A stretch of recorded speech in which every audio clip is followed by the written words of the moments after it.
Fill her up. You're listening to the Gas Digital Network. What do you get when you mix two white boys, both named Mike? A thing for Justin Timberlake and a piercing above your eye. Was he high? Their stories alone could make you cry. That's when you want to make your Irish goodbye. Hi. Hello. That's our most welcoming and not like jumping on in the middle of a train intro. Yeah, we were happy. We said some things before the show. We got some stuff off our chest. Yeah. And now we can start fresh. I like the buds of Brooklyn. Thanks. Yeah, repping the wife's company. They are booked solid for the rest of the year. It is. Oh, and all the makeup weddings? Oh, my God. Plus, everybody just now throwing weekday weddings. It's a wild scene. Good for them. Yeah.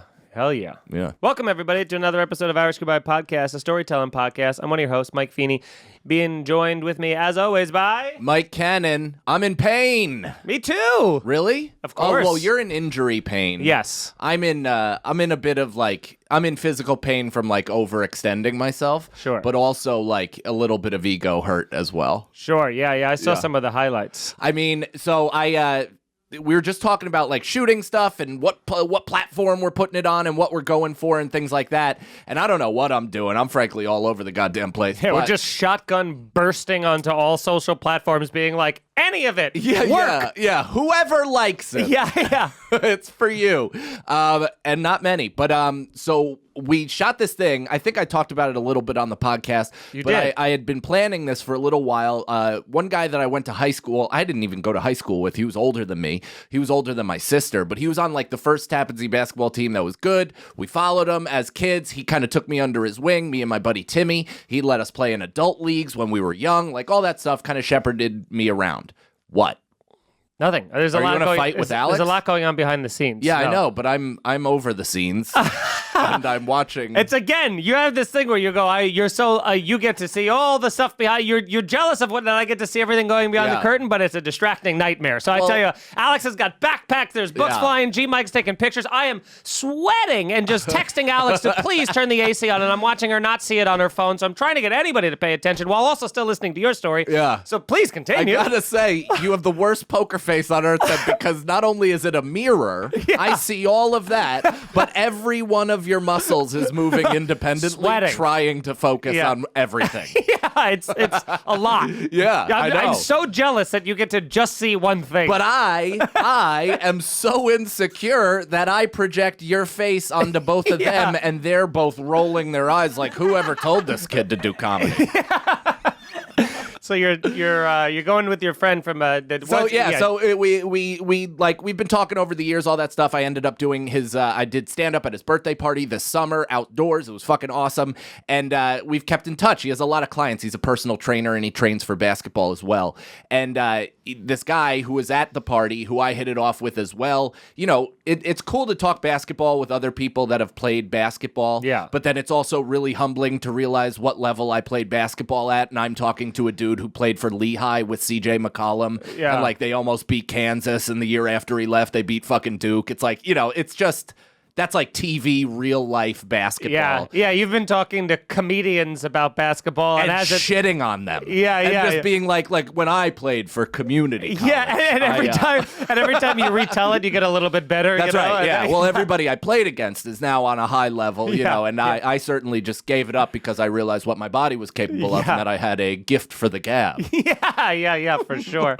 So you see him. So we end up like putting this workout together. And it's at Independence Park in Orangeburg, which is like the park I grew up playing at. Literally, since I was like 6th grade, we used to try to play pickup games with all the high school kids. In 8th grade, I caught a fucking forearm to the chops from a senior who was visibly on testosterone. Oh my God. Like threw his girlfriend up against the lockers, was like that type of raging Jesus high Christ. school lunatic. Yeah. But yeah, I was in 8th grade trying to guard this kid with like 6 pubes, and he fucking just uppered to my jaw and like clacked my teeth for fucking days. Sucked. But that place is awesome. I have such fond memories of it. And so we set this workout at the park with this dude. I should look up his full name because he give him a follow because he's actually on the FIBA 3-on-3 3-on-3 team that's trying to vie for the Tokyo Olympics and is potentially going over there. It's wild. And he's one of their main players. Zahir Carrington. He's what is it? At Capazah. Yeah, at Capazah on Instagram. So follow him. He's got some good basketball content up there. But we just get there and I don't know what to expect. Like when I hear workout, I just go to what I watch on Instagram and I'm like, cool, I'm gonna learn the sidestep, step back, and all these different moves that I didn't have access to as a kid. This is gonna be awesome. Which only if you had, you would have gone pro. That's right. Yeah. Well, if it wasn't for this one half a thumb, I would have been high level. That's what you needed just to get that extra grip and spin rate, It came too much off my pinky because this fucking falcon toe just popped the ball up every once in a while. So we get to the park and we're kind of bullshitting for a while. And I kind of notice all this equipment is coming out, like all those, weighted battle ropes and a couple of stabilizing balls and all these different types of resistance bands and thing like that. And I'm like, oh, okay, maybe that's warm up or whatever. Yeah. This is just going to be, we'll do that, stretch a little bit and, feel better and then play some basketball. And I'm, half bragging / knowing it's a joke that I'm I've been doing a lot of 20-minute beginner classes on the Peloton, so I feel like I'm kind of in okay shape. Yeah. Well, you own a Peloton now, so you are required to talk about it at any time exercise is brought up. That's right. So that is good on you. That's right. Good old Sam Yo has brought my legs to the promised land. I don't know who that is. Me neither. I don't even know if that was his real name, but he has a Superman tattoo. It's man, you made a mistake in the early aughts. They made a bigger mistake to expose it during that exercise. Oh, he's all tank tops all the time, too. It's Sam Yo. You can't be that positive. Yo, Sam, cover it up. Yeah. Yo, Sam, time to put on a sleeve. So, he's pulling out all this equipment. And again, I don't really know where it's going, but Z starts doing stretches with the resistance bands. He puts them both around his ankles and he starts doing this thing. And they're like, all right, Mike, kind of offhanded do it. And I'm slowly, and I'm half telling stories about my glory days in college. And they're just like, yeah, put it around your ankles. I'm like, okay. And I'm doing it. And they're like, no, fast feet. And I'm like, oh, we're in the middle of this. I didn't even realize that we had begun. Right. And I was like, oh, okay. So I'm half trying to do this. I immediately pull something in my hip. I'm in such rough shape even for the preliminary warm up. Right. And I'm the thing that's supposed to stop you from getting hurt. That's right. Yeah. And I'm stretch injuring myself. And so I'm going through this whole thing and it's work. It's real work. And I realize midway through that I'm so I've worked out and the Peloton even is kind of aggressive in terms of my pace of working out. When I lifted weights, it would just be kind of solitary and very just I'm not throwing up weights like I used to or any of that bullshit. It's just kind of I'm trying to maintain and get in shape. Yeah. That's it. But I realize immediately that I haven't competitively moved my body in 16 years? Yeah, well, since the Skankfest basketball tournament. Yeah, but even that, it's I'm playing against the roommate from Butterfly Effect. It's not really, all that competitive. But it dawns on me that I'm oh, this is totally different. Oh, no. Oh, no. Yeah. Oh, no. And then we just move immediately. He's like, all right, Z, you get on the battle ropes, you do overhand. We're doing 3 types of things. He's like, you get on the stabilizing ball, do push-ups during that. We're going to do 30 seconds. Can I just say that battle ropes is a real douchey, I'm sure that's the actual name of it, but just for someone to be battle, I'm not saying him, I'm saying the people who created those are we're calling them battle ropes. You're that's a bit much. Well, it's for people that spend 9 hours in front of a computer all day to feel their warrior inside. Yeah, exactly. It's come on, we're going to battle. Pick up that rope. Yeah, pick it up and then do a little fun thing with this. And then, this is the closest you've been to a simple machine your entire life. Act like you're on a horse that's in a rush. Come on. Dang it. Yeah. But I was that guy, which is unfortunate because, again, circuits. And I'm yeah, no problem. First thing, push-ups. I'm knocking them out, right? You're doing extra ones. I do 25 in 30 seconds because why wouldn't I? And then I do the ropes for the first time and I'm okay, this is much more difficult than I thought. Very it's a little heavy. My shoulder is clicking. My hip is newly injured. Everything's going wrong. And I'm okay. And then we finish that one. We go to the set, then we have to change change direction of the rope. We have to, and the other person has to continue doing push-ups. I get down for my first push-up, go back up, both triceps completely cramped, locked arms. I cannot move. I cannot move. I'm literally like this, full push-up, and he's like, get down. And I'm like, no. This is it? Yeah, I don't know what's happening. My body's never done this. I don't know what to do. Right. My brain knows what to do, but my body will not follow. It's that thing where you go, if I bend my arms even just a little bit, I will face plant. I'm going to chip my teeth on the blacktop. Yeah. So I'm just like shaking and like coming down. I look like, a geek bench pressing for the first time with like a bar and, whatever sliding off the end. Yeah. And I'm just like, oh my God, this is awful. I get through the ropes. We do it again, like, because we did 3 times. It's the first station. So we've done the stretch thing, and then we've done the ropes and this, literally all I told you. And then he's like, all right, second one. After we do the third one, I'm just like, oh my God, like I feel a storm is inside of me. Yeah. I don't know what to do with my body. It's so mixed up. I just feel like crazy, almost like I'm hallucinating / I'm gonna throw up, but I'm like, I feel strong a little bit. I'm moving my body. There's like the adrenaline. It's everything. And then he's like, all right, second thing, we're gonna do 20 seconds. So we're going down from 30 to 20 to 10 to 0, I assume. And as soon as I got down for the push-up, like I put one knee on the ground and put my hands on the stabilizing ball, I go, no. And I walked to the end of the basketball court and threw up.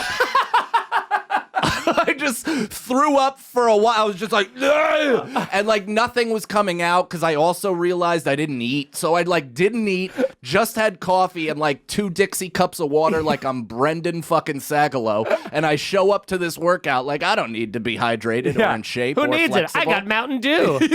I'm gonna ride the rush. I'm gonna rip a butt before we get out there. And yeah, I'm just tossing my shit. I can't stop. I'm spitting, and I get back, and they're like, I think they both realize, they're like, well, this is different than we thought it was going to be. Yeah. So their expectations have now shifted. And I'm like, I don't know what I can do or what I'm going. Like, Did you get the headache from the retching? Everything, dude. Yeah. It was like I was being pulled from inside of my body. Like my soul was almost trying to bring me down to lay down and give up. Yeah. I've never felt like that before. Like I've always just, if I was going to give up, I'd just like walk away and fucking go in the car or something. But I was like, lay down where you are, give up. Yeah. So I'm walking there, and they're like, all right, like, take a lap or walk it off.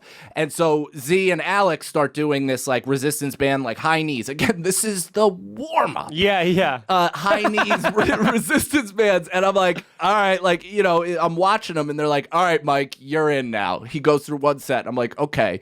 And so, first we had to do this thing where you're like lunged forward and you hold the band like this, and the guy's standing there and he's like jerking it in different directions to try to knock you off of your center of gravity. Yeah. And like with him, he's immobile. He's a Greek god. His entire body is just built for balance. Right. And then I get up there, and he picked his nose, didn't even move the thing. And I like fell down and twisted my ankle. It was insane. He's moving it. They're like, oh, they're definitely both just like, this is not what we had in mind. Yeah, like, I thought you were going to be we thought you were a Peloton warrior. Not only that, I played basketball with Alex my whole life, so he knew me at my physical peak. Yeah. And he's just watching me like, oh, you stopped. Yeah. Like you for real just like put a pin in that part of your life. Right. And moved on. Yeah. And I just didn't communicate that thoroughly because I still like talking like I'm fucking right in the thick of it. Yeah. So yeah, I'm doing that. Then we do the high knees and like, resistance bands pulls and run, and Crew's there. Like Nicole brings Crew. So he's watching me just being like, ugh. I'm like sweating in not the right way. I have bloodshot eyes. I'm like, trying to pat him on the head. Sweating in not the right way. Yeah, it's just, none of it looks healthy. It all looks like I'm just, like I'm fucking Dennis Hopper in Hoosiers coming out onto the court. I like that you still made time to make an ankle breaking video of Crew though, even though you're Oh, Buster Brown, I'll tell you what, we have like 11 more minutes of that shit. That was most of it. So, and all of this is being filmed. I mean, me just shattering any self-worth in front of my child and all of this stuff. And so we make it through the high knees, and they're just like, I could tell we got through like 3 of the toys that they brought out, and I just see Alex like start just putting stuff away into a bag, and I'm like, oh, okay, so I just ruined the entire workout by being me. Right. And they're like, just play a game of horse. So me and Z play a game of horse. It's an 18-minute game of horse because both of us couldn't hit shit. I was terrible, and he lost interest. Yeah. And I'm but I beat him.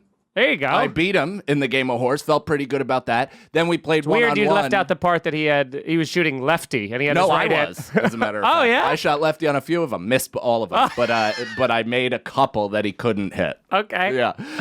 But he's like, you do that thing where you get super specific with it, where you're like, okay, go to do a layup, trip over your own feet, shatter your knee, hit your teeth on the concrete, let it go up, hit it off the backboard and in. Watch your son's heart break and then throw it off the backboard, swish. He's like, you win? The crew for the first time says a sentence, Mom, I want to go home. Yeah. So we play one-on-one, which like, again, I hated one-on-one when I played because I was a better passer than I was like offensive threat like that. Like I had a really good game, but for whatever reason, like I had a tough time with the psychological shit of one-on-one. And now I'm playing this professional in one-on-one, and I'm like, I've never played against a guy with your length. And I'm like, God damn it, that was the gayest thing you've ever said in your entire life. And he's just like, huh? And I'm like, new friend, thanks.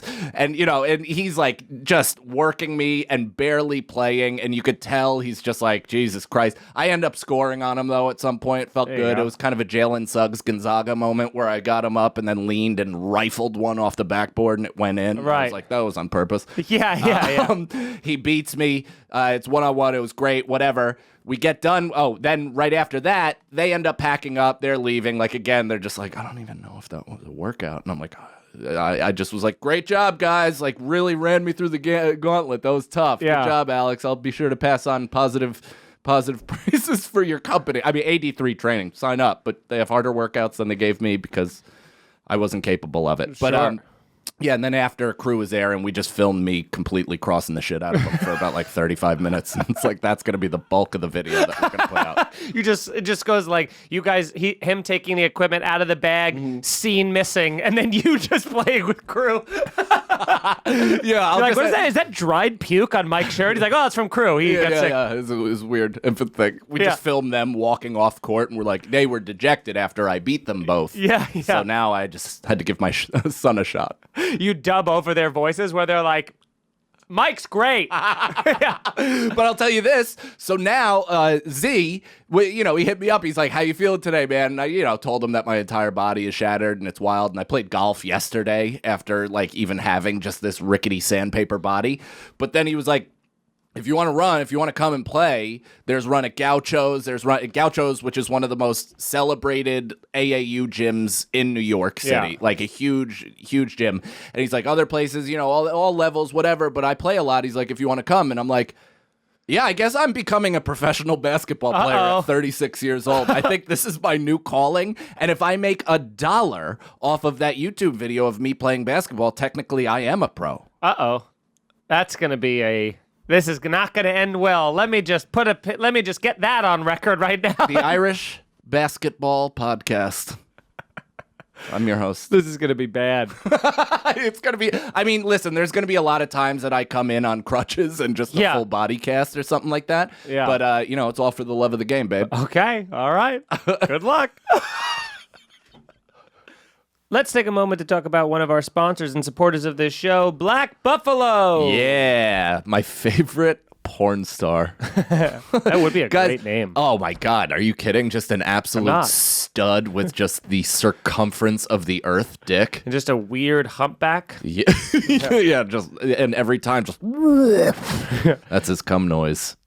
So if you're 21 years or over and you dip tobacco pouches or a long cut, you got to try this tobacco alternative, Black Buffalo. That's right. It's everything you love about dipping, including pharmaceutical-grade nicotine, which, I mean, they are just bringing everything to the lab these days. Dr. Fauci approves this, just without the actual tobacco leaf or stem. It's dip literally made from edible green leaves and a simple list of ingredients with the same taste and textures as traditional tobacco products, so there's no compromise on the experience. Listen, we're just going to bring you behind the curtain because it's hilarious that they're like, conversational personal endorsement is essential. And it's like, what? I mean, none of us have ever gone on record and been like, yeah, I'm comedy's Lenny Dykstra. I pack a fat right in my fucking cheek, and every single episode, I just love fighting off the... Anytime there's a heckler, I...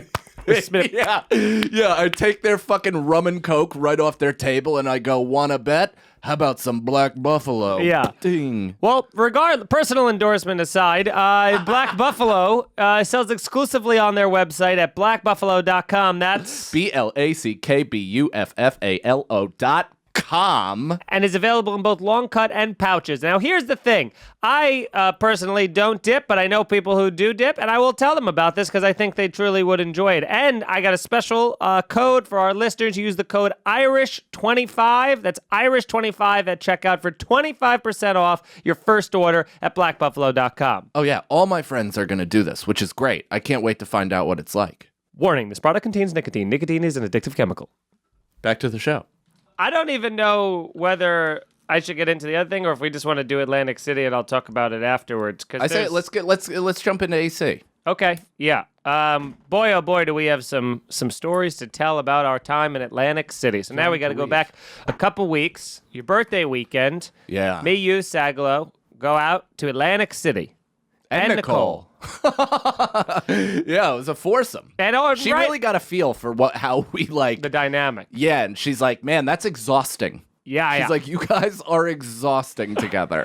Hey, then don't come. You know? No, she said she loved it. Okay. Entertained. She could not do it for another minute. Oh yeah, for sure. So AC, right from the jump, it seems, and I know going into this, it felt. The way I would describe it is like the Homer Simpson versus the City of New York episode where that's a perfect way to put it. Every single thing that happened seemed at a targeted attack on me or at some point you or at some point Sagalo. Yeah. There was never a moment of any full reprieve and relaxation, it felt like. But also, I mean... For anybody who has been to Atlantic City but not in a year, it's somehow worse, way worse. Yeah. It's desolate more, Kabul, New Jersey, worrisomely violent. And, oh my God, yeah, and mostly closed and just debris and rubble everywhere. It's not ideal in any way. But we go to the Claridge, and here's the first thing too is that, a nice part that they added was that now, because they used to not even have, it used to just be like good luck finding parking. Now at least they have the valet parking, which I thought was nice, albeit a bit ironic for Atlantic City that there's a valet there. You're like, come on guys, what are we doing? But this thing happened where, and you tell me if this has ever annoyed you too, where I pull up, the guy comes over, he takes all my information down, and you got to leave the car running and stuff like that, with windows down and whatnot, and he just goes, all right, you're good to go. And so I get all my stuff in Sagalo, and we start walking towards the inside of the thing, and he's just going and doing with other cars, and my car is still sitting at the I'm not in a garage, I'm just at the entrance of the hotel, and I go, you gonna get in? You're gonna get in the car? And he's like, yeah, whatever, I got stuff to do.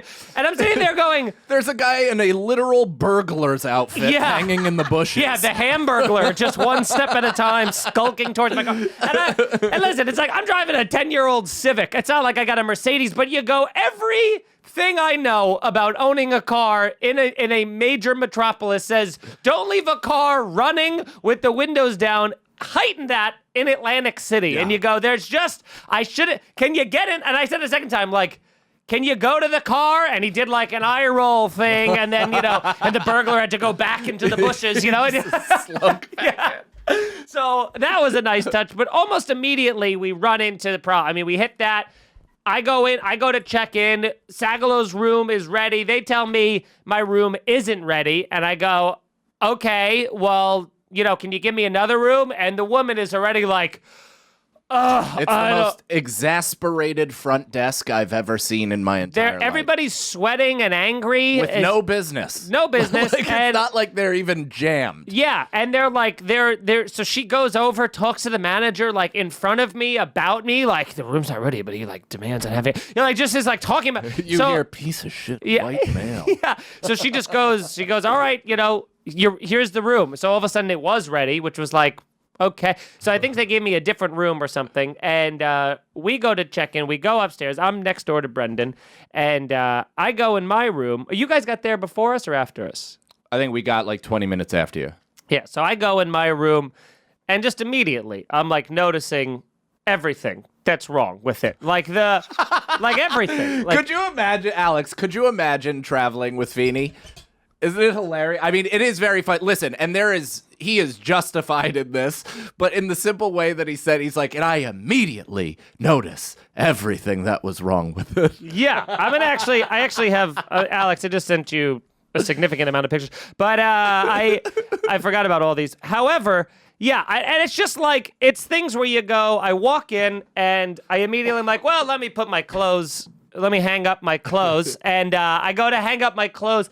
The closet doesn't open. Like both, whatever those are, the sliding doors to the closet are, not one of them is off the tracks. Both of them are off the tracks. And they are wedged in place into the carpet as if they hadn't been opened in 36 years. Like the maid kicked them closed before she left. Yeah, and wedged it. So I am like my nails are bending backwards as I'm pulling this thing open, and I'm trying to get it open, and I just finally I get it open literally just enough to get a hanger out, and then all the hangers are on the other side, so I have to like crawl in, grab one, it gets stuck on the fucking I'm rattling it off, it's coming back, it's bouncing me in the face, and I get that out. I start to go set up some things. The room is like disgust. Like there's weird red paint stains. I hope it was paint, at least all over the sink and stuff. It was a gender reveal gone really sad. Yeah, I guess so. And then red is for stillborn. There looks like somebody.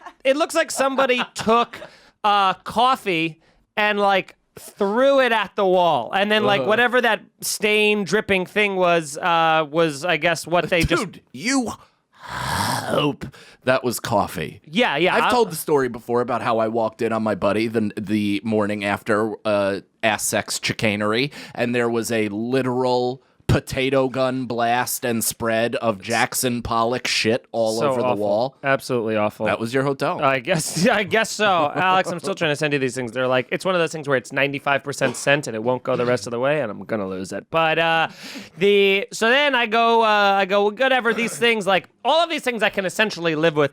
Then I go down and I go, let me put my stuff in the safe. Safe just isn't on. Like, it's just not even, there's no plug to turn it on. It just looks like it's just a safe, but there's no keypad. You just can't use it. Mm-hmm. So literally nothing's working. And I go, all right, well, this is all hell, but Atlantic City, that's what I've come to expect. So I won't even complain about that. I'll just eat and live like this and just live in a hell. Not to mention, and Alex, you can pull up the picture of the phone. This was one of the more fun ones, is that the phone, the landline phone that was in the room is just like missing a bunch of buttons. Just like, not that they were broken, but as if someone had like popped the buttons off and just like you just don't have various buttons now. And so that was a nightmare. So I go, whatever, I'm gonna take a quick nap and kind of, reset myself a little bit here. So I lay in the bed, and Brendan is in the room behind me and is like behind my head, and the walls are so thin.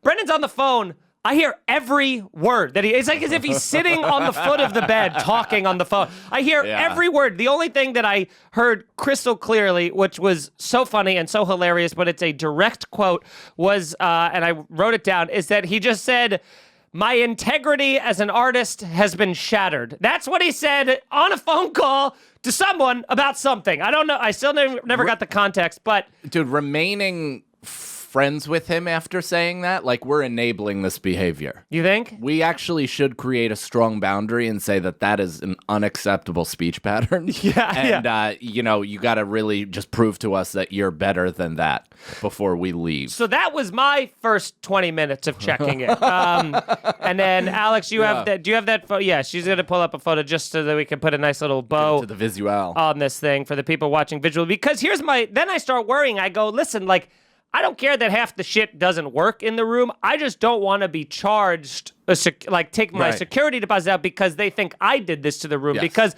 in my mind, I'm like, well, nobody would leave the room, especially housekeeping, would leave the room to look like this. Right. So clearly they're going to be like, it's a frame. It's a frame job. It's a frame job. I did the classic Feeney frame job, and I don't want any of that to happen to me. So I'm just trying to leave. I don't think the pictures are coming. No. And Alex keeps saying yes to me, which is perfect. You sent them to my phone. I have to get them to the studio computer, so it's just taking 1 second. I'm sorry. Okay. All right. Well. Wow, in your Sorry, face. I don't have the studio computer's phone number, but I...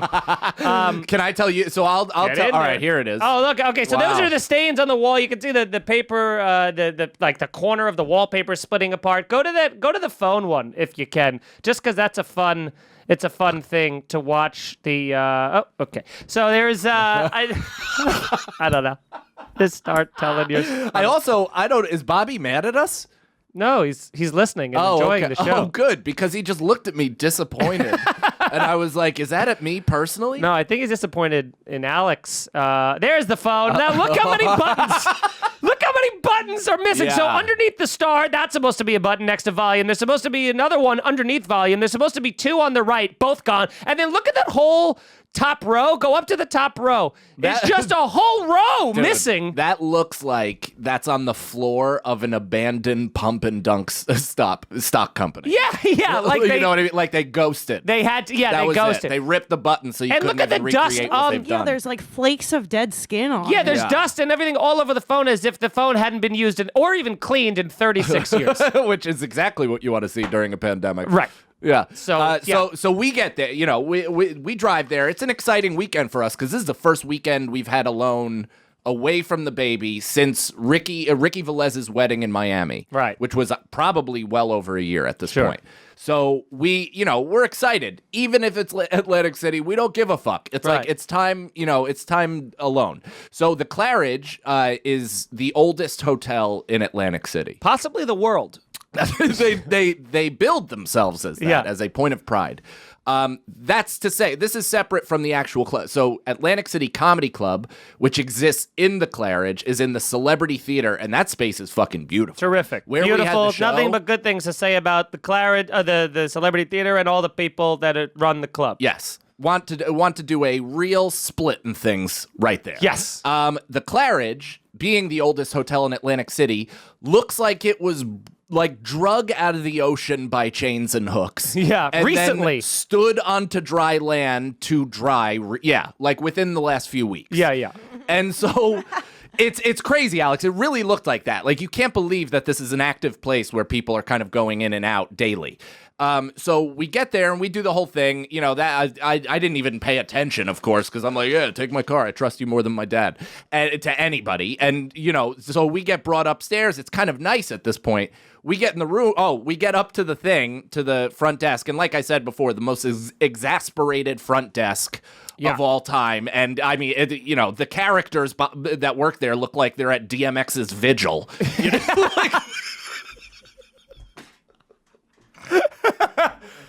But it is just a wild fucking scene. Yeah. I mean, 18-inch long nails as far as the eye can see. And then one 450-pound middle-aged white guy who's never sweat more. Right, yeah. And they're super... I mean, that is the greatest picture that's ever been taken of the inside of that place. That was taken in the 80s. That is a computer graphic of what is actually there. Yeah. So imagine that, but if the Titanic, like it's been underwater for a while. Yeah. That's exactly There's a woman in a white dress floating in the middle of the lobby. Jack Skeleton is with his arm out at the top of the steps. Yeah. So, you get there and I'm talking to Welcome Home Roscoe Jenkins and immediately they're aggressive and not nice, and they keep saying that it's an $800 penalty if we're caught smoking in the room. Yes. And it's like, yeah, I don't smoke in hotel rooms. Like, I just don't do it. I don't request smoking rooms to smoke weed. Like, I just don't like it. I smoke outside. I'd rather do that, right? So I'm like, yeah, I have no interest in fucking smoking in this room. You're good. She kept saying $800. And I'm like, all right, even though this You had to agree to an $800. Yeah, it's like this entire building, raw parts, is worth $825. Yeah. For real. Like, the fucking room ain't worth $800 if you need to fucking clean it with, with a Stanley steamer or whatever. So I'm just like, whatever.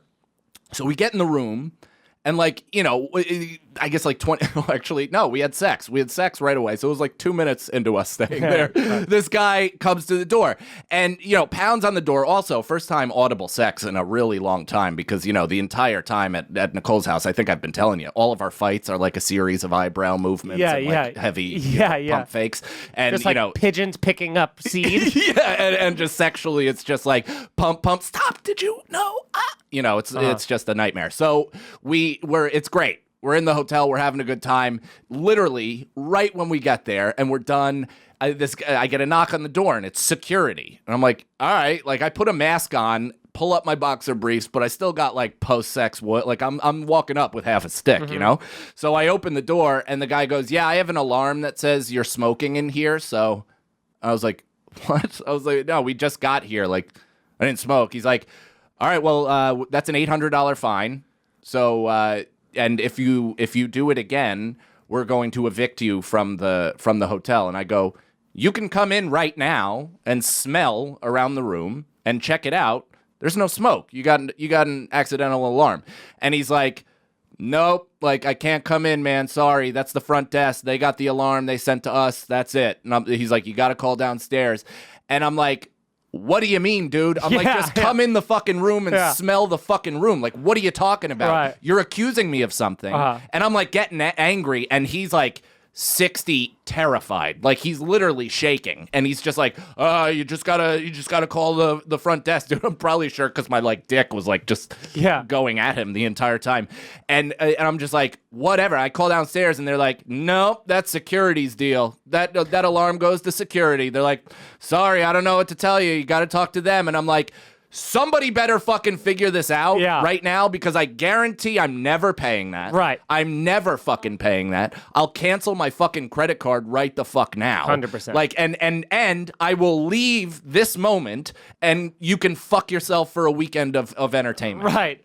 Like, it's on you, whatever you'd like. Mm-hmm. And of course, Emilio the booker, who's nothing but a great guy, set this whole thing up. Again, celebrity theater, delightful, Claridge, main cabin, not the greatest. Yeah. So, he's like, I'll take care of it, no worries, whatever. And my heart is thumping out of my chest. It's March 26th. It's the day before my birthday. I promised Nicole not to give me any presents until the 27th. Mm-hmm. But she's like, can I please give you one of your gifts? It would help with what's currently happening. Right. And I'm like, fine, okay. And so she gives me this box that's like 78 pounds. And I'm like, what the fuck is this? Like, just a tranquilizer gun? Yeah. Did you get me a rifle? So she's, I open it and it's a like 18-pack of CBD seltzer. And she's like, here you go. Yeah. Chug on that. You're going to be fine. And then, whatever. Emilio completely handled it. We ended up going down to the arcade, me, Brendan, and Nicole, while you were dealing with your room I think I was still trying to open my closet at that point. Yeah. Yeah. I played Big Buck Hunter, or what is that? Yeah. What's that called? Yeah, that's it. That's the fucking best, man. Yeah. I get it. I understand why people live off the fat of the land and just fucking mow down innocent animals. Sure. Makes me want to. Makes me want to leave a 5-star review on iTunes. Hope you guys have. Please do.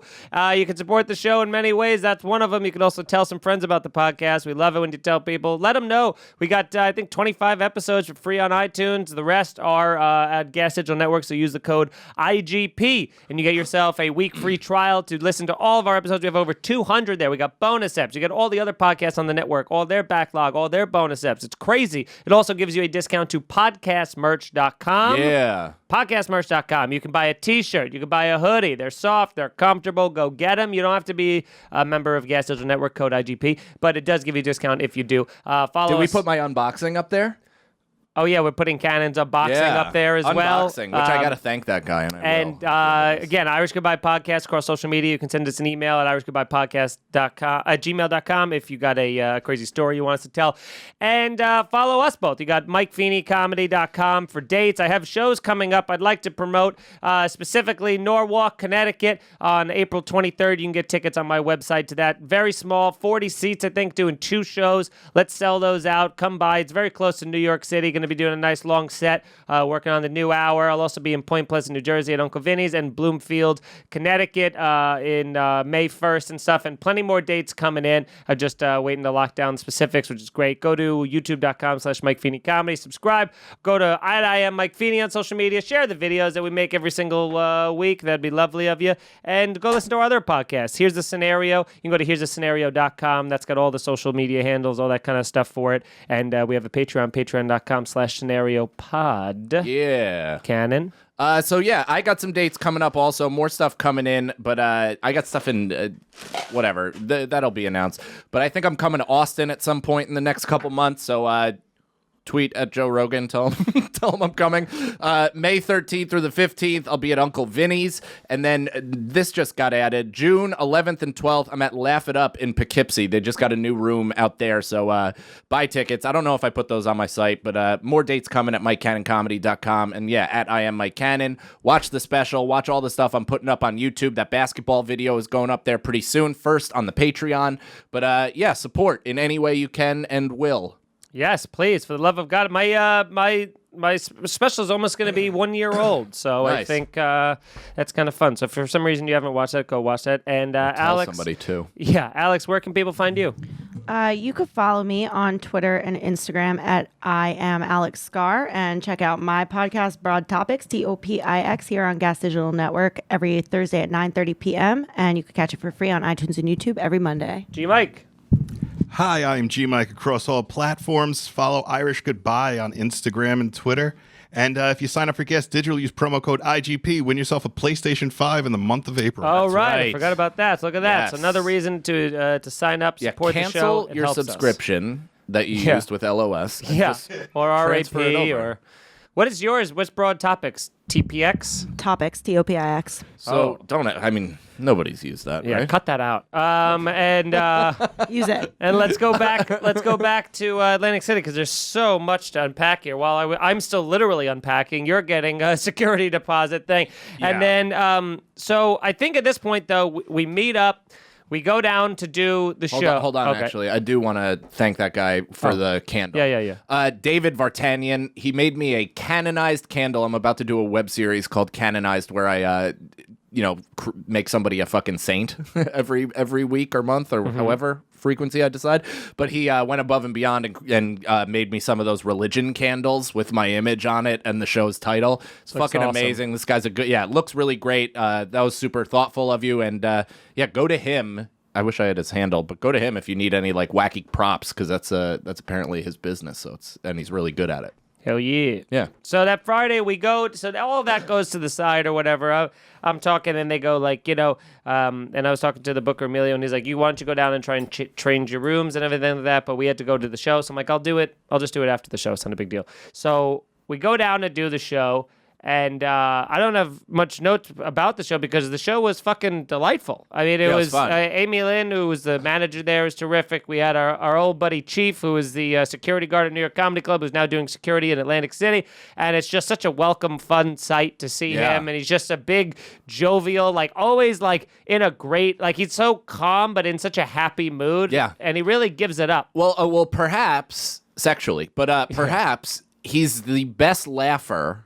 Like of any person that works in a club environment. Yeah. Do you know what I mean? Because people are sullied by that just experience of constant, comics being on or mentally ill or whatever backstage. And so they just like have lost all mystique or enjoyment of comedy. Yeah. And, equally for comedians, all that stuff. It trickles down. But he somehow, which I've watched him have to deal with the worst of the worst. Yeah. But somehow he has kept a positive outlook and loves fucking stand-up. He keeps first comedy show energy. Yeah. In perpetuity. Really loves it. And I mean, you know, he's wearing like a fucking 6-foot leather duster. Yeah. He has dreads down to his ass. Yeah. He is a terrifying looking gentleman. Yeah. It's hilarious. But he's so happy. It's a pleasure to be around. Yeah. So and the Celebrity Theater, again, I want to state how fucking awesome of a venue this is, because it's an actual, you know, it's a theater. So we have a pretty good turnout on Friday, and it's just something fun about the fucking, you know, I love the theater stage. I love a big, nice stage you can traverse. We're usually on fucking standing on apple crates, you know? And so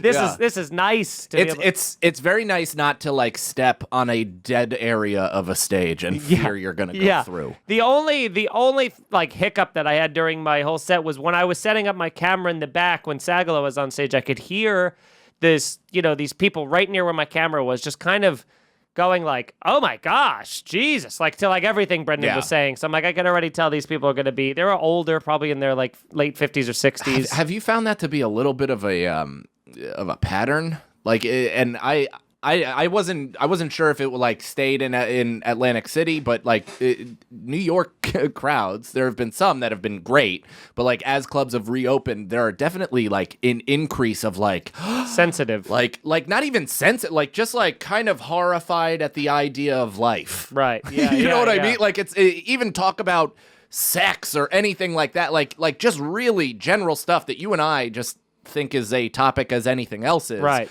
But they're just like, they've had no exposure to anything outside of their line of thinking, that the very idea of that is just so taboo. Yeah. But so when I'm on stage, and I put this up as a clip of my Instagram, but I'm in the middle of, I say something, and they were talking loudly and just enough to where I could hear it, and it was annoying and probably distracting the people in that area, but the rest of the theater obviously like probably didn't pay them any attention or even noticed. Right. So I made like a little subtle comment about how I'm like, it sounds like a fucking cafeteria on this section of the thing, and the woman just goes, wow, just does that, which made me so mad. That's why I have that clip up where I just go, wow me, wow you, oh wow you, wow you. And it's like, wow is your reaction to me calling you out on that? I mean, you're real good at that kind of comeback, because I would have been like, wow you, cunt face, fuck. Like, what the fuck? How dare you? Well, and then she got into a whole thing where she was like, well, it's because I was supposed to get Captain Morgan, and this is not Captain Morgan. And that's when I went off on her. I was like, oh yeah, I have a pallet for $17.99 a handle fucking spiced rum versus $16.99 a handle. Right. I could tell when it's stored in glass versus plastic. Yeah, unbelievable. But other than that, the set was fucking great, and it was so fun, and it was just, it felt great in every way to be inside, to be doing a theater, a longer set. It was just really, I loved it. It was really, it was super fun. And then after, you know, we're doing like modified meet and greets in the sense that we're all masked up. We're kind of like fist bumping if somebody wants that. If not, we're just like kind of waving goodbye. We're saying thank you. We just want to be as appreciative as possible to people who have, you know, come out of their way, out of their way to see us, you know. Which I couldn't do on Friday because the second I got off stage, I was like, I gotta go do the room mambo here. So wait, you missed the entire thing where a soldier I met in Kuwait came to the show. What? And was I didn't know that. Yeah, was so fucking gracious and nice, and like told me what it meant to him in Kuwait, and like now that he got to see me here in his country, on his home soil, everything he fought for, all this shit, and he's like telling me stories with his buddy who also served. Their 2 chicks are there too, and they're like, you know, laughing along. Like, I mean, I can't imagine what it's like to be a fucking military wife. That has to be like not a nightmare, but like a stressful, of course, experience in and of itself. You know, but the whole thing, it meant so much to me, where I was like, man, that's so fucking crazy that just I was out there on that trip. This guy's here. He happened to like it. Now he came intentionally to a fucking gig in New Jersey. That's amazing. And drove a fair amount. He drove over an hour to come. Wow. So it's like, it just was like, it was fucking awesome, man. And I don't want to give his name up, obviously, but like he knows who he is. Hell yeah, that's super cool. Thanks for coming out and meant a lot. Sarge. And then Colonel. So I get off stage, and right as you go on, I gotta go change my room. So I go right to the front desk. Same staff working there from 7 hours later. So if you thought they were ornery before, and now they're even more angry and hate the world. And the line there's only two people in front of me, so that obviously a couple firecrackers to that. Yeah, so there's only two people in front of me, so that adds obviously 25 minutes to get to the front of that two-person line. So I get there, and I'm like, listen, this just isn't a thing. My room needs to be changed. And they're already like, what? And I showed them all the pictures, and as if they were half expecting people to come, they're like, I mean, all right, I guess we'll try and do it. And I go, can I stay on the 11th floor, which is where, you guys are and where I was before? And they're like, I mean, we'll try. Like, they're asking that I'm asking for a free upgrade, and I'm not going, hey, you put me in a disgusting room full of squalor. You and gave me a jizz-soaked murder room. Yeah, so please get me out of here. No sorries. No, we're so sorry for the inconvenience. No apology. First thing they do is they go, all right, I guess we'll put you in another room.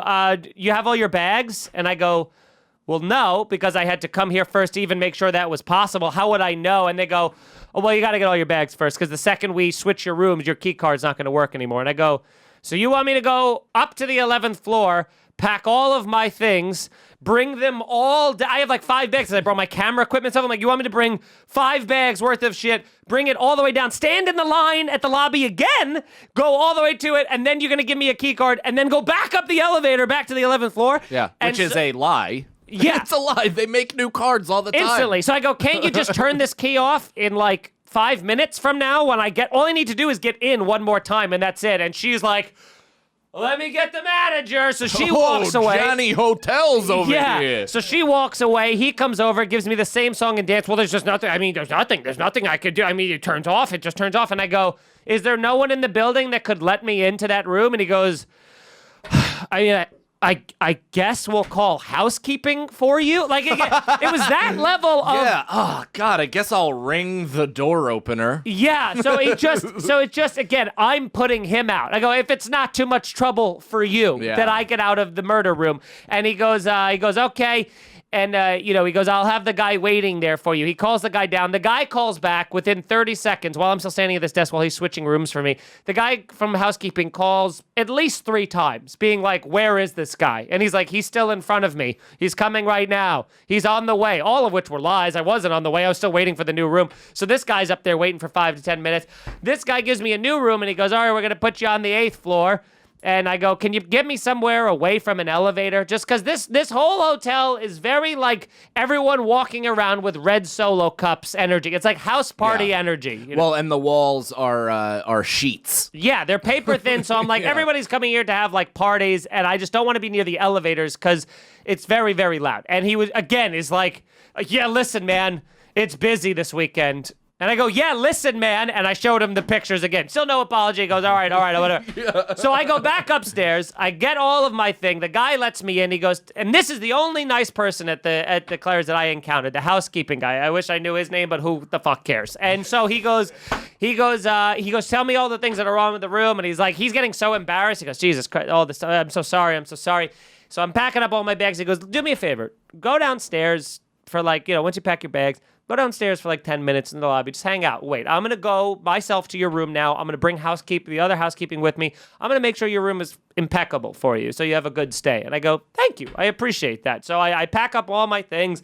I go downstairs for a few minutes or whatever. And then I think I went back and met up with you guys or something maybe. And then I go, all right, I'm going to go back up now. So I go back up there. He was still in the room, and he was like, sorry about that or whatever. First off, my room is now, I'm now on the 8th. Definitely just fucked the other housekeeping person on your bed. So I will say this, the room they put me in is 150% nicer. All of the buttons are there on the phone. Oh, it's a Safe button room. still doesn't work, but everything, it's a much nicer room. It's a king-size bed. It's in like the corner away from the elevator, so it is quieter, even though I can hear parties on both sides of the rooms connecting to me. And this is the pool floor, so everything just smells like an indoor pool on the entire floor. So I'm again ready to just take a life, if not my own, someone else's, and the first person I see. So I'm it's like, funny because all of your complaints are valid. yeah. And there's just so many of them that there's no way to make you not look like you're a fucking stuck-up twat. Of course, yeah, for expecting just... But they're all reasonable. Like, Yeah. nobody would want any of that. Yeah. But it's like... It's just great fun.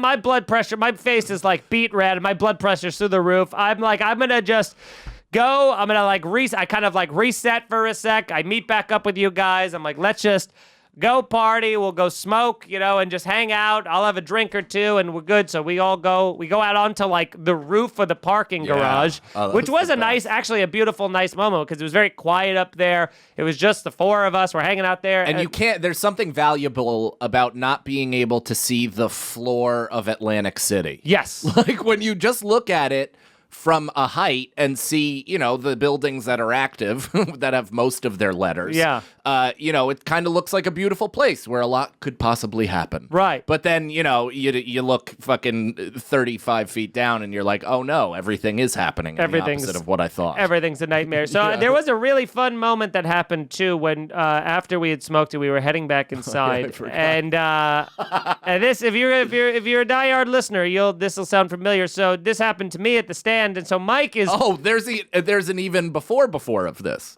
So we're smoking, and, it's my birthday weekend, whatever that means, but I'm hanging with my friends more importantly, and my wife, and we're having a good time. And, Nicole's drinking, you're drinking. Brendan and I are then taking that as a challenge to see if we can get high drunk. Right. If we can get high enough to be shit-faced. So I smoke a full blunt standing there while everybody does their clippings and normal social behavior. Uh-huh. And then right before we're about to go, I just take off running. I just start running towards the other side of the parking garage. We are 2 feet from the elevator bank, and Mike goes, hold on one sec, and runs a full football field to the other side of the top of the roof of the parking garage. It was really far. It was so far, just so that he could flick the roach off the top of the building. Yeah, well, I was getting those thoughts because I had also taken an edible, and I think the blunt kick-started the edible, and then it was a nice perfect storm of paranoia. Yeah. Because I started getting those thoughts of, like, they have us on camera. What if I toss the blunt? Like, then I'm kind of littering. The evidence. And then it's New Jersey. Like, it's different weed laws here. Like, how can they get us? They already tried to shake me down for $800 as soon as I got here. Like, what are they capable of? Yeah. And so I jogged to Pennsylvania and was gonna just flick it off the thing into the street of strewn needles. Yeah. And instead just noticed I was flicking it onto the floor below us where they also had cameras. Yeah, it wasn't the end of the roof at all, which is hilarious. So then you come back,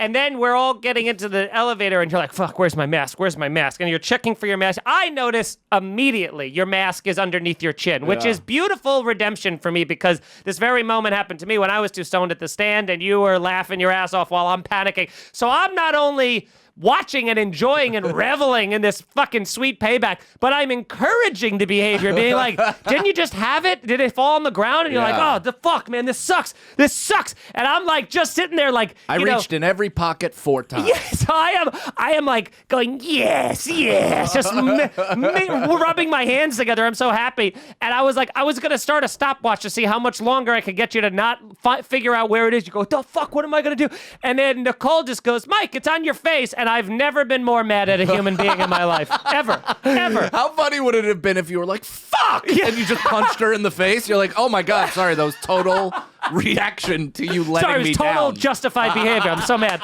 So I was so disappointed. It really broke my heart that she did that. But then I think the rest of that day was pretty relaxed. No, it wasn't. No, we walked around. So the rest of the night, we end up going over to Bally's where they have the Wild Wild West. Yes. And I had never been there before, and we are on unobtainium levels of THC. We are like lifted beyond belief. Everything is heightened, and we get in there, and it's the only nice part of what we've so far seen. And it was so fun for me because you three had never been there, and I am kind of leading this tour group, and I was treating it like when the old man introduces everybody to Jurassic Park. Like And that that's part. kind of what it was like. Yeah. Dude, it's like the scale of it. Universal Studios, you know, when you go and you see the Jaws and all the movie Yeah. shit, and it's like the props, and you see the studios, and you get a kind of feel for what movies are Yeah. like.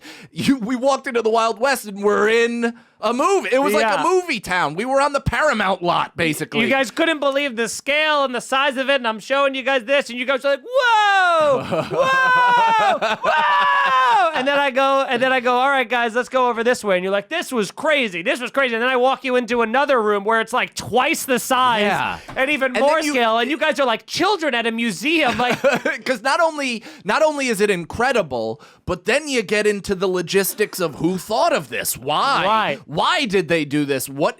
This is an empty place. Nobody goes here. Yeah. And it's just intricately designed with all the props you could possibly muster. It's fucking nuts. We had a great time. We're walking around. We were watching some. What's happening? I was wondering if they still have they used to have this old school animatronic there. Like Was a- No, they it did was not the have old that. prospector, and he would so Scream the N-word. I had to take that down. no, at Bally's they would it would a storm would be coming or whatever, and they'd start the thunder and the lightning and everything, Oh, wow. and then the old prospector. That would have made you animat- guys shit your Yeah, pants. they probably took it down after Sandy. It Yeah. must have been from the 70s because it would move all robotic and be like, "Welcome to Bally's, the Wild Wild West." It was fucking crazy. That needs the to be a Popeyes drop for sure. Yeah, that should be a drop going forward. Welcome to Bailey. So then we get through that, and that's not the night we were watching. That was Saturday. Yeah, we go to the horse racing place where they take all the bets. We kind of see those TVs. It's cool. We're Yeah, walking they're around like the 50-foot televisions. Yeah, we're walking around the entire place, and it's awesome. You know, we're having a good time. And then I'm just hankering for some food. I just did not have a satisfying dinner at all. It wasn't what I had in mind. So Right. I was like, we saw earlier in the day that there was a Johnny Rockets kind of near where we were at. So we were like, hey, let's go out onto the boardwalk and then kind of make a left And go over everything there. else is closed. Everything else Every is food. shuttered. Yeah. Whether financially or, just because of the hour. Yeah. And so we get outside. That wasn't the night of the security guard, right? That was the second. I think that was Friday. Yeah. Oh, okay. So we're going to get out. And we walked out and we kind of kept the door open just to see, because we were like, oh, actually, if we exit that way, we can get closer and we don't have to walk outside for as long. Right. And so we have the door open and our bodies are half out, and then we turn back around and just this fucking like a Ninja Turtle gone bad. Yeah. That's what he looked like. He was kind of retarded, kind of just basically going rotten from the inside out. And he's just like, nope, you're out. Get out. Yeah, Get you have out. to go out and come all the way back in, because they said that we left the casino, and you're like, no, we're very much still in Yeah. the casino. We are It's- just half of our body is craning our necks outside to see the distance. In chess, we would be allowed another move. We Yeah. kept our hand on the piece. Yeah, What the yeah, fuck? yeah. So whatever. We get done with that, Mongo, and then we get back onto the boardwalk, and we're walking down the street, and we see some people that were at the show. They're saying good job, all Yeah. that shit, and then it gets progressively darker as we near in every way. And Johnny then Rockets. I mean, it's like Tim Burton designed a theme park. well, first somebody walked past Brendan and was TikToking them, TikToking oh Brendan. yeah. He went you up to think you're good looking? Is Yeah, that what he- they said something like that to Brendan, and Brendan was just so caught off guard. He's like, "What? No, I no." never have. Yeah, he just goes no, and then they were like, "Yeah, we got it!" They're running away, and Brendan's like, "Who was that? What was that?" Brendan is viral in Japan right now and Yes. just has no idea. It's like the Homer Simpson cereal box. Yeah, so his insecurities are triggered. We walk 2 more feet, and there are violent. Fights to the point of so what are you gonna do? So Yeah. what are you gonna do? And we have to walk in between the 2 parties that are fighting, who Yeah. are kind of walking backwards, and we're They are walking backwards in lockstep with Yeah, us. yeah. So we are just moving same with speed. the fight. Yeah. And it's a 50-year-old guy who's untucking his dickies. Yeah. And he's like, let's fucking go. You think I'm too old? I'll fuck you up. I He's was born taking for off this. jewelry. Oh my God. Yeah. His wife is kicking off her sandals. She's Yeah. like, that's right. I got my husband's back. I'll fuck up anybody. And Yeah. then the kid is like, I'll fucking kill you, sir. Yeah. Still being respectful Yeah. while he's threatening like, his life. Shut up, old man. And then we end up like losing them somehow. I think they fell down a drainage pipe. Yeah. And we just kind of make our way into Johnny Rockets, which is like a harrowing heroin stairwell. It's like carpeted with shit smears everywhere. There's like just, it ain't much better in here, kid. Yeah. The fucking cab driver from Home Alone 2 that I can't stop referencing. Yeah. And those people are in there. It's pirates. It's a nightmare. And then we finally like get up to the thing. People are kind of holding knives to us, but we're just, slowly ordering. We all order.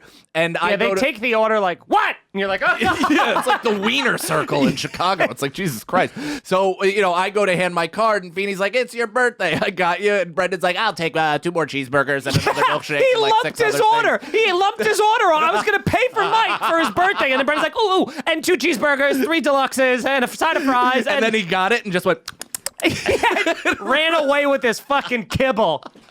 That's when you want to make your Irish goodbye.